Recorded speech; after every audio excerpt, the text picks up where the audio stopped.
मैं आपको बता दूं कि सीबीएसई बोर्ड के पिछले कुछ सालों के क्वेश्चन को एनालाइज करने के बाद, काफी बारीकी से पिछले 5 साल के पेपर पैटर्न को एनालाइज करने के बाद, हर एक चैप्टर के क्वेश्चंस के टॉपिक्स को एनालाइज करने के बाद, हमने हर चैप्टर से ऐसे कुछ टॉपिक्स छांटे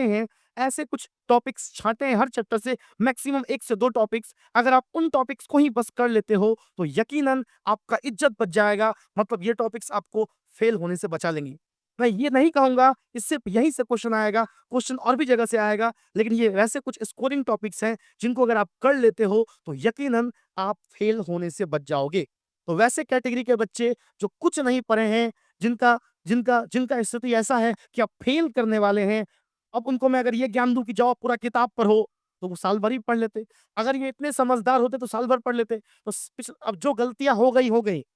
असली भाई वो है जो छोटा भाई पाप करके भी आए तो उसके साथ लड़ने के लिए तैयार है, मेरे भाई को कुछ बोल देगा, उस वक्त भाई को ज्ञान नहीं देना है। पहले दुश्मन को मार के भगाओ, तब भाई को ठोको और समझाओ कि ऐसा गलती काहे किया। मेरी बात समझ रहे हो? तो मेरे छोटे भाइयों और बहनों, अगर तुमने साल भर गलती भी कर लिया, नहीं भी पढ़े हो, तो भी तुम्हारा बड़ा भाई तुम्हारे साथ खड़ा है। अभी ज्ञान नहीं दूंगा कि ऐसा क्यों किए।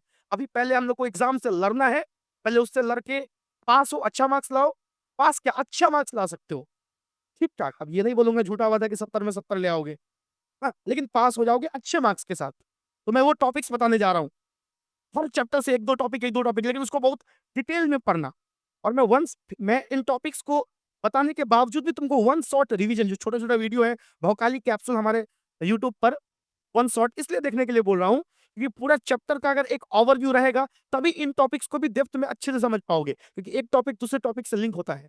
तो अगर कुछ भी नहीं पढ़ा है तो भी सीबीएसई का बच्चा पास कर सकता है। उसके लिए दो बातें उसको करनी है। पहला, हमारे यूट्यूब चैनल पर जो भौकाली कैप्सूल एक प्लेलिस्ट है, उसमें हर चैप्टर का वन शॉट रिवीजन वीडियो है। उन हर वन शॉट रिवीजन वीडियो को वो देखे, और उसको देखने के बाद जो मैं हर चैप्टर से 2-3 टॉपिक छांट के बता रहा हूँ, उन टॉपिक्स पे बढ़िया से कमांड करे, उनके हर टाइप के प्रॉब्लम्स को सॉल्व करे। और मैं उन टॉपिक्स पर बेस्ड मैराथन क्लासेस भी लेकर के आऊंगा, जिसमें तुमको हर टाइप के सवाल को करवाने का काम करूंगा। तो क्या आप लोग टॉपिक्स के लिए रेडी हैं? क्या हम लोग टॉपिक्स को आगे लेकर के आए? चलिए, तो हमारे सामने जो टॉपिक रहा वो ये रहा। हम लोग चलते हैं टॉपिक्स पर, और हमारे सामने जो टॉपिक्स है, इंपॉर्टेंट इज्जत बचाओ topics for CBSE board. CBSE board के बाहर अगर दूसरे किसी बोर्ड का बच्चा है तो जल्दी वहां से हटो, खाली करो। अभी ये सेशन सिर्फ सीबीएसई वाले बच्चों के लिए है। देखो, पहले चैप्टर की बात करते हैं। तो पहले चैप्टर में मैंने ऑब्जर्व किया है कि पहले चैप्टर में हर साल इलेक्ट्रिक डाइपोल के आसपास क्वेश्चन पूछता ही है। इलेक्ट्रिक डाइपोल पर बेसिक डाइपोल मोमेंट का सवाल हो, इलेक्ट्रिक डाइपोल के इलेक्ट्रिक फील्ड का सवाल हो, टॉर्क ऑन डाइपोल हो, इलेक्ट्रिक फील्ड इलेक्ट्रिक फील्ड की बात कर लो तुम इलेक्ट्रिक डाइपोल के कारण, या टॉर्क ऑन डाइपोल की बात कर लो तुम, इस पर क्वेश्चन आता ही आता है। मतलब इससे रिलेटेड क्वेश्चन किसी न किसी फॉर्म में आ ही जाएगा। तो इलेक्ट्रिक डाइपोल को बढ़िया से पढ़ो।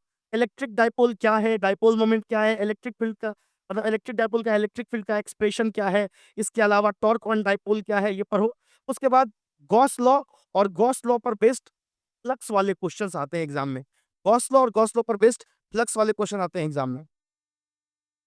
हर ये ध्यान रखना ये ध्यान रखना कि गॉस लॉ और गॉस लॉ पर बेस्ड क्वेश्चन हर साल किसी न किसी फॉर्मेट में आया है। तो पहले चैप्टर से इन दो टॉपिक्स को, पहले चैप्टर में तो बहुत सारे टॉपिक्स है, लेकिन इन दो टॉपिक्स को पक्का कर लेना मेरे प्यारे बच्चे। अब चलते हैं आगे। अब हम लोग चैप्टर 2 की बात करते हैं। चैप्टर 2 में इक्विपोटेंशियल सरफेस एंड प्रॉपर्टीज, इसके प्रॉपर्टीज पर खूब सवाल आया। इसके प्रॉपर्टीज पर न्यूमेरिकल में भी सवाल आया, ऑब्जेक्टिव बेस्ड क्वेश्चन भी आया, लॉन्ग आंसर में भी सवाल आया। मैं पिछले 10 साल के पेपर को एनालाइज किया और 2019 के बाद के पेपर को सॉल्व किया। उसके बाद मैं ये सब बातें आपको बता रहा हूँ। पिछले कई सालों का अनुभव ही आपको बता रहा है कि इक्विपोटेंशियल सरफेस के प्रॉपर्टीज पर क्वेश्चन रह सकता है। इस साल के एग्जाम में तो 100% रहने का चांस है। उसके बाद potential energy of system of 2 charges, अगर हमारे पास 2 चार्ज हो, 3 चार्ज हो, तो उसका इलेक्ट्रिक पोटेंशियल एनर्जी कैसे निकालते हैं, इस पर बेस्ड क्वेश्चन आने वाला है।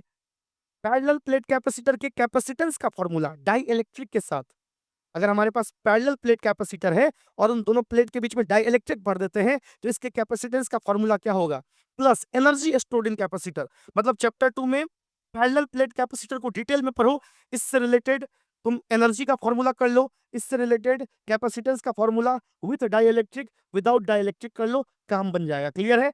फटाफट से कमेंट करो क्लियर है, आगे चले। अब देखो चैप्टर 3 में आते हो तो ड्रिफ्ट वेलोसिटी का कॉन्सेप्ट, ड्रिफ्ट वेलोसिटी का मोबिलिटी के साथ क्या रिलेशन है, ड्रिफ्ट वेलोसिटी का करंट के साथ क्या रिलेशन है, और ड्रिफ्ट वेलोसिटी का करंट डेंसिटी के साथ क्या रिलेशन है। ये रिलेशंस पर मैं गौर करने के लिए बोल रहा हूँ।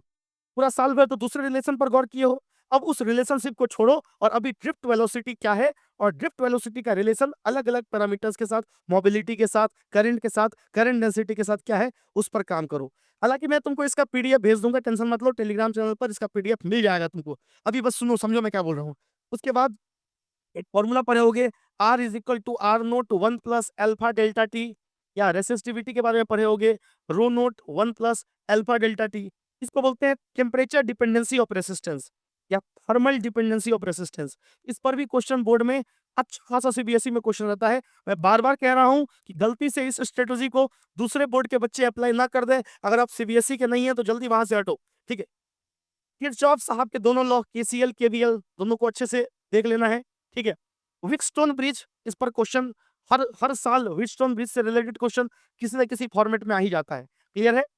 और ये स्ट्रेटजीज मैं इस साल को लेकर के, इस साल पिछले साल के पेपर को देखने के बाद, उससे पिछले साल के पेपर को देखने के बाद, इस ईयर के लिए खास तौर पे मैं ये स्ट्रेटजीज लेकर के आया हूं। इस ईयर इन टॉपिक से क्वेश्चन रहने का संभावना है, ठीक है। आगे चलते हैं, आगे एक मिनट चैप्टर 4 तो रह गया। चैप्टर 4 में बायोट सावर्ट लॉ और एम्पियर सर्कुलर लॉ का ओवरव्यू लेना, बहुत डिटेल में मत पढ़ना। बायोट सावर्ट लॉ और एम्पियर सर्कुलर लॉ का ओवरव्यू लेना, ठीक है। उसके बाद इस साल ये टॉपिक बड़ा इंपॉर्टेंट होने वाला है, force between parallel current carrying conductor. अगर हमारे पास दो करंट कैरिंग कंडक्टर है तो इनके बीच जो मैग्नेटिक फोर्स लगता है, इसका एक्सप्रेशन, इससे रिलेटेड न्यूमेरिकल जरूर कर लेना। सोलेनॉइड और टोराइड दोनों का मैग्नेटिक फील्ड का एक्सप्रेशन, सोलेनॉइड के अंदर मैग्नेटिक फील्ड कितना होता है, बाहर मैग्नेटिक फील्ड कितना होता है, टोराइड के अंदर मैग्नेटिक फील्ड कितना होता है, बाहर मैग्नेटिक फील्ड कितना होता है, ये कर लोगे। क्लियर है, फटाफट से कमेंट करो क्लियर है, ताकि मैं देखो बच्चों का एंगेजमेंट दिखता है तो हम लोग को सेशन लाने में भी मजा आता है। और यही कारण है कि हम लोगों ने स्टेट बोर्ड के लिए, बिहार बोर्ड के लिए इतना कुछ कर दिया, क्योंकि वहां बच्चों का एंगेजमेंट दिख रहा था। तो आप लोगों की भी एंगेजमेंट दिखेगी तो आगे अलग अलग टाइप के सेशंस आपके लिए लेकर के आऊंगा, ठीक है। चले आगे, और इस सेशन खत्म होता है वीडियो को जरूर शेयर करिएगा अपने दोस्तों के साथ, स्टेटस में, स्टोरीज में, ताकि मुझे भी मोटिवेशन मिले कि नहीं मुझे बच्चों के लिए करना चाहिए। क्लियर है, आपके मोटिवेशन से टीचर भी मोटिवेट होता है मेरे बच्चों, तो ये इंगेजमेंट दिखना चाहिए आप सबके स्टेटस स्टोरीज में, ये सेशन होना चाहिए क्लास खत्म होने के बाद। चलते हैं आगे, तो मैं आगे और भी सेशंस लेकर के आऊंगा। चैप्टर 5 में आओ। चैप्टर 5 में पैरामैग्नेटिक, डायामैग्नेटिक और फेरोमैग्नेटिक के प्रॉपर्टीज को, उनके मैग्नेटिक फील्ड बिहेवियर को अच्छे से पढ़ो, और इन तीनों के बीच का डिफरेंस, इनकी मैग्नेटिक ससेप्टिबिलिटी और परमिएबिलिटी, इसको याद कर लेना। उसके बाद bar magnet as magnetic dipole, bar magnet magnetic dipole की तरह कैसे बिहेव करता है, इसको अगर अच्छे से देख लेते हो तो यकीनन तुम फिजिक्स में इस चैप्टर से सवाल नहीं छोड़ के आओगे। और ये इस ईयर 100% क्वेश्चन की मैं बात कर रहा हूँ, मैं इस ईयर के अकॉर्डिंग बात कर रहा हूँ। मैं ये जो टॉपिक्स छाटा हूँ वो इस ईयर के अकॉर्डिंग छाटा हूँ, क्लियर है, पिछले 3 साल के क्वेश्चन को देखने के बाद। एवरीथिंग इज क्लियर मेरे बच्चे, ठीक है। अब चलते हैं आगे, अब चैप्टर 6 की बात करते हैं, इलेक्ट्रोमैग्नेटिक इंडक्शन की। हालांकि चैप्टर में तो बहुत सारे टॉपिक्स हैं, लेकिन चैप्टर से जो इस ईयर मोस्ट प्रोबेबल क्वेश्चन आने वाले हैं वो मोशनल ईएमएफ से आने वाला है। याद करो, motional EMF E is equal to BLV का फॉर्मूला आया था, उस पर क्वेश्चन, लेंज लॉ और conservation of energy, Lenz law और कंजर्वेशन ऑफ एनर्जी, इस पर क्वेश्चन आएगा।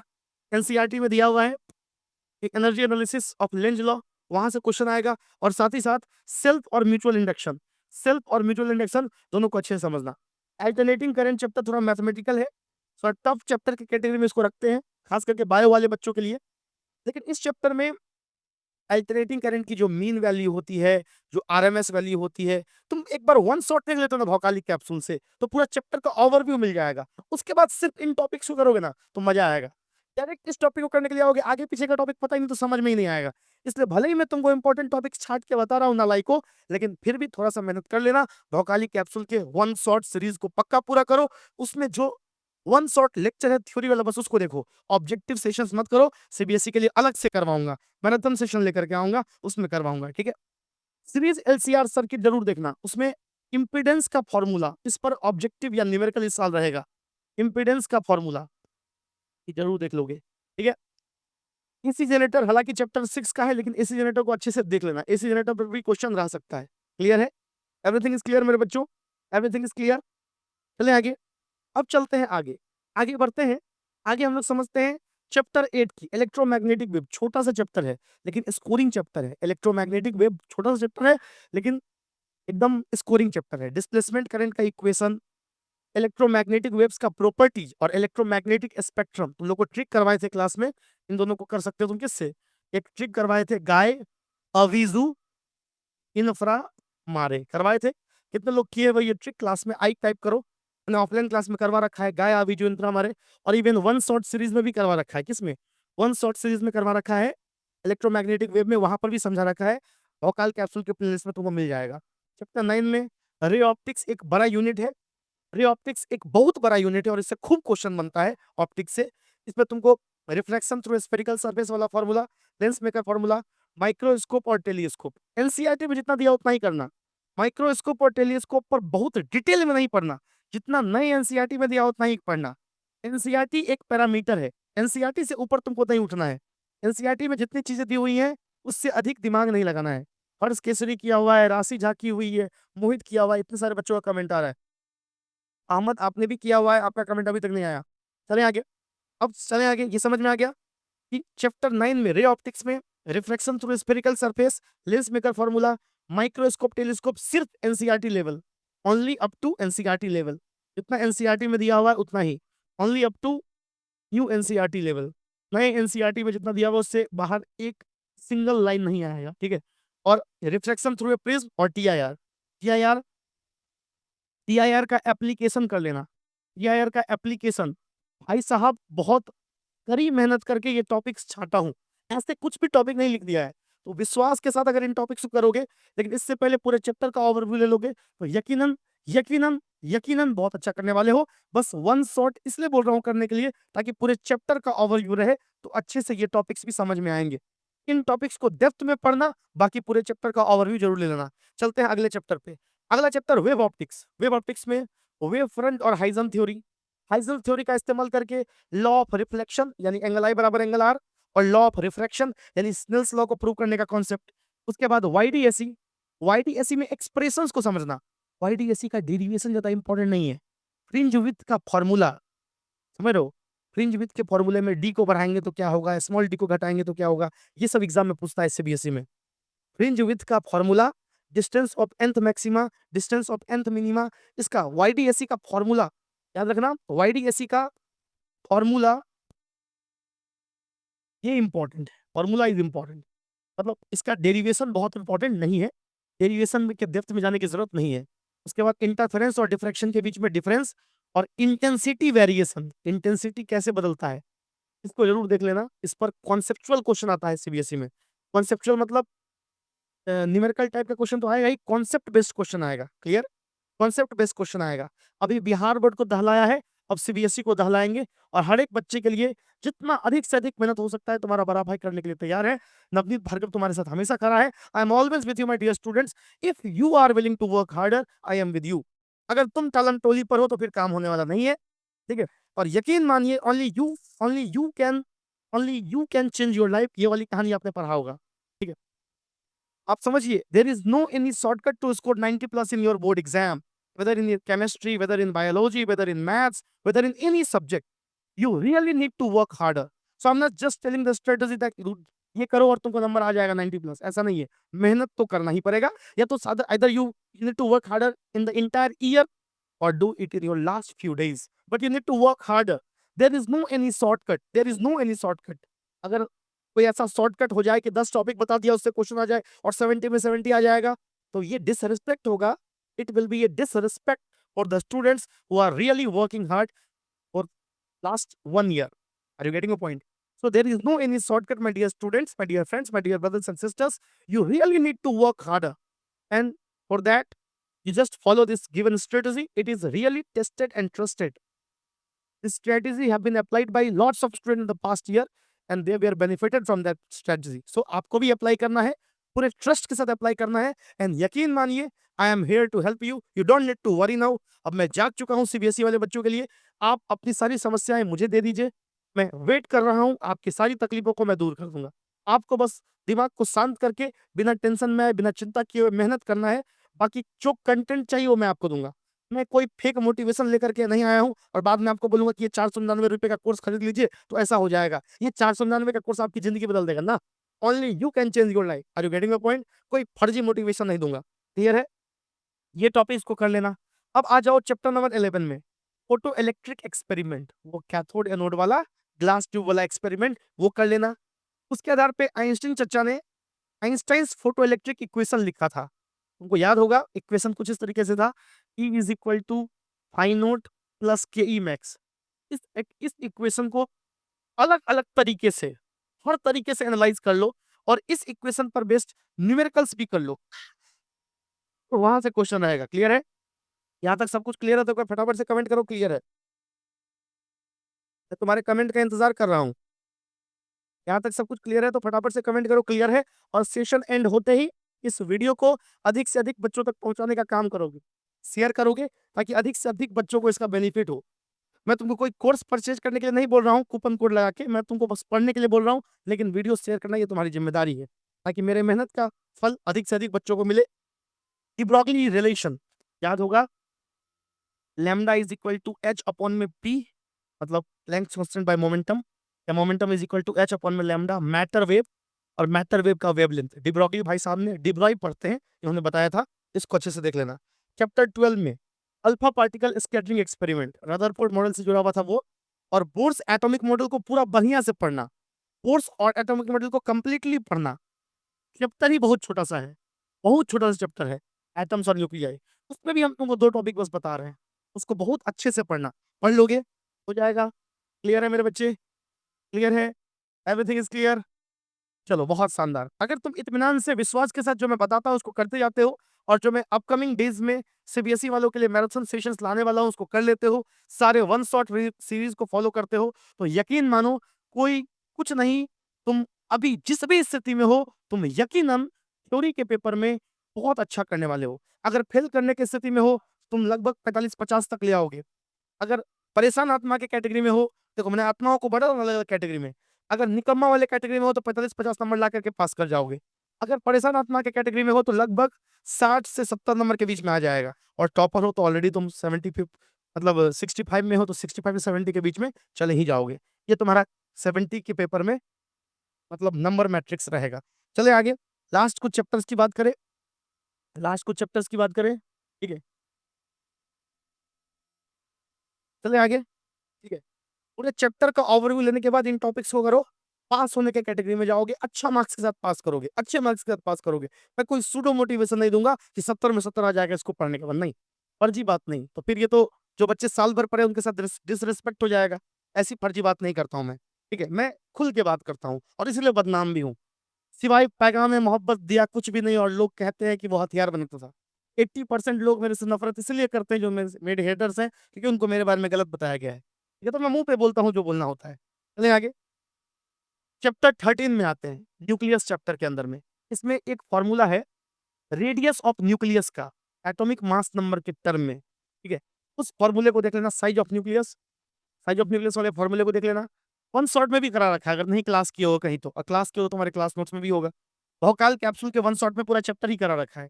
उसके बाद मास डिफेक्ट याद करो, डेल्टा एम वाला concept, binding energy, delta M C square वाला कॉन्सेप्ट, ये कॉन्सेप्ट अच्छे से देख लेना, इस पर भी क्वेश्चन बनेगा। और ये इस ईयर के लिए मैं बता रहा हूं कि इस ईयर इस पर पक्का क्वेश्चन बनने वाला है, इस ईयर की मैं बात बता रहा हूं। क्लियर? इज एवरीथिंग क्लियर मेरे बच्चे? Is everything clear? अब हम लोग बात करते हैं चैप्टर 14 की, लास्ट चैप्टर की। तो हालांकि पूरा चैप्टर का ओवरव्यू तुमको लेना है भौकाली कैप्सूल के वन शॉट में से, लेकिन क्वेश्चन जो रहने वाला है वो पी टाइप एन टाइप, यानी एक्सट्रिंसिक सेमीकंडक्टर में से रहने वाला है। फिर पीएन जंक्शन डायोड को डिटेल में पढ़ो, पीएन जंक्शन डायोड को डिटेल्ड में पढ़ो, डिटेल्ड एनालिसिस करो इसका, पूरे डिटेल में इसको पढ़ना है। और पीएन जंक्शन डायोड का use as a rectifier, rectifier बहुत इंपॉर्टेंट है, बहुत इंपॉर्टेंट है। रेक्टिफायर दोनों पढ़ लेना, हाफ वेव रेक्टिफायर भी पढ़ लेना और फुल वेव भी रेक्टिफायर पढ़ लेना। ये कुछ आईबीटी थे, ये कुछ इज्जत बचाने वाले, ये कुछ ये कुछ इज्जत बचाने वाले टॉपिक्स थे। अगर अगर साल भर मटर जस्ती भी की और इनको कर लेते हो तो इज्जत तुम्हारा बच जाएगा, बहुत अच्छे मार्क्स के साथ पास करोगे, सिर्फ पास नहीं करोगे, बहुत अच्छे मार्क्स के साथ पास करोगे, ठीक है। अब इसके बाद तो अभी जो मैं टॉपिक्स बताया हूँ इन टॉपिक्स का जो है पीडीएफ मैं तुम्हारे टेलीग्राम चैनल पर डाल दूंगा। टेलीग्राम चैनल का लिंक तुम्हारे डिस्क्रिप्शन में दिया रहेगा, वीडियो के डिस्क्रिप्शन में, लाइव सेशन के डिस्क्रिप्शन में। और अगर तुमको और भी कोई क्वेरी रहे, तुम्हारा बड़ा भाई तुम्हारे लिए हमेशा रेडी है। मैं अपने छोटे भाइयों और बहनों के लिए हमेशा तैयार हूँ। आपकी किसी भी क्वेरी के हैंडल में आपको, मेरा इंस्टाग्राम हैंडल है navneet_bhargav। यहाँ पे आप आइए, यहाँ पे कोई भी डीएम में आप कोई भी चीज पूछिए। और मेरे बच्चों, हिम्मत नहीं हारना है, अभी ठीक ठाक समय है। और मैं बता रहा हूँ कि मैंने देखा है लास्ट कुछ ईयर्स में कि अगर बच्चा, मैं आपको बता दूं, अगर बच्चा बहुत अच्छे से शानदार तरीके से मेहनत करे ना, तो अंतिम 10 दिन में भी वो ऐसा शानदार कर जाता है। जो बच्चे साल भर पढ़े, बुरा मत मानना, लेकिन सही स्ट्रेटजी वाले बच्चे जो होते हैं ना, वो पूरा साल भर पढ़ने वाले बच्चे को भी ओवरटेक कर जाते हैं। लेकिन सही स्ट्रेटजी, अब यानी गधे की तरह सुबह से शाम तक पढ़े जा रहे हैं, एक सब्जेक्ट पढ़ने के लिए बैठे, पूरा सुबह से शाम वही पढ़ने में लग गया, ऐसा वाला काम होगा तो गड़बड़ होगा। और पहला एग्जाम तुम लोग का शायद पीई का है, तो उस एग्जाम से 2 दिन पहले तक, मेरी बात समझ रहे हो, पीई के एग्जाम से 2 दिन पहले तक तुम लोगों को सारे सब्जेक्ट पर फोकस करना है। मेरी बात समझ रहे हो? और अच्छा ठीक-ठाक गैप भी दिया है इस ईयर। उन सारे गैप्स का प्रॉपर तरीके से अगर इस्तेमाल करते हो और अभी भी अगर 0 लेवल से प्रिपरेशन स्टार्ट करते हो, ये उस आदमी का प्रॉमिस है, जिस आदमी के गाइडेंस में हज़ारों बच्चों ने बोर्ड में, जेईई में और नीट में फोड़ने का काम किया है। चाहे वो बोर्ड, चाहे वो जेईई, चाहे वो नीट, हर वो बच्चा एग्ज़ाम में फोड़ता है जिसको पढ़ाता है इंजीनियर नवनीत। तो डर के आगे जीत है। मेरी बात समझ रहे हो? तुम्हारे मास्टर का नाम इंजीनियर नवनीत है। तो अगर नवनीत भार्गव के गाइडेंस को तुम फॉलो करते हो, बिल्कुल स्ट्रेटजी के साथ फॉलो करते हो और ईमानदारी से फॉलो करते हो, ये आज जीरो टू हीरो का रोड मैप बता रहा हूँ। तो आज से एकदम ईमानदारी से अगर तुम ये सब जो मैं तुमको बताया हूँ, इसलिए तुमको डेली बैठ करके साढ़े 3 से साढ़े 3 घंटे देने होंगे। अगर तुम ये कर लेते हो, यकीनन तुम करके देख लो, तुम करके देख लो, यकीनन तुम 90 प्लस स्कोर कर जाओगे फिजिक्स में, और फिजिक्स का टेंशन तुम्हारा खत्म हो जाएगा। तो मेरे बच्चों, मुझे उम्मीद है कि इस सेशन का फायदा तुमको मिलेगा, और मैं चाहता हूं कि ये सेशन का फायदा अधिक से अधिक सीबीएसई के बच्चों को मिले, जो इस ईयर सीबीएसई में बोर्ड एग्जाम देने वाले हैं 12th का। इसलिए मैं रिक्वेस्ट करूंगा कि इस वीडियो को अधिक से अधिक बच्चों तक लेकर के जाओ, अपने स्टेटस में, स्टोरीज में, व्हाट्सएप पर, हर जगह फैला दो मेरे भाइयों। कोरोना की तरह इसको फैला दो। और हाँ, चैनल को सब्सक्राइब जरूर कर देना, ताकि अगले मैराथन सेशंस या बाकी डिटेल्स तुमको मिलती रहें। ठीक है? आज के लिए सेशन को यहीं खत्म करेंगे। बहुत-बहुत मोहब्बत, बहुत-बहुत प्यार, बहुत-बहुत प्रणाम, बहुत-बहुत शुक्रिया। आप लोगों को आपके आगामी परीक्षाओं के लिए पूरे कॉन्फिडेंस में रहना है और फुर्ते रहना है मेरे बच्चों। जय भोकाल, तय भोकाल।